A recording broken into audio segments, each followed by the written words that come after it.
Day one of the Everest base camp trek.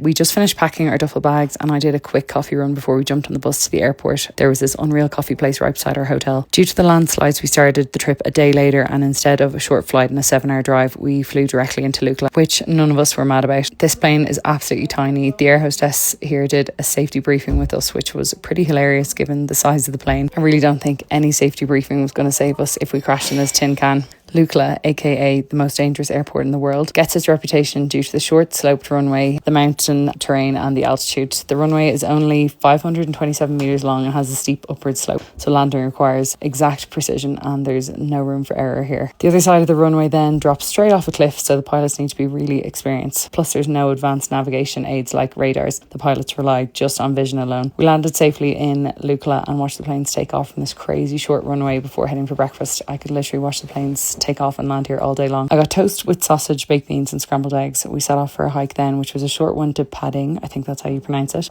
It was 8k and took about 4 hours. It started to rain then, so we didn't have great visibility and couldn't see much. There was a bit of waiting around then for a national parks permit. Our guide needed our passports for this, so you have to bring your passport with you on the hike. We're staying that night then in the Shangri-La guest house, which was a far cry from the Shangri-La in Sydney that I'm used to, but surprisingly nice for what I was expecting out of the tea houses. The beds were clean. We had a twin room and then shared bathroom. They were actually Western style, so none of the squat business for toilets. The food was pretty good here too. They had free Wi-Fi and charging. I got veg curry for dinner and we were advised not to eat any meat once we leave Lukla, so we're all going veggie for the next 2 weeks. Stay tuned to see what we get up to on day 2.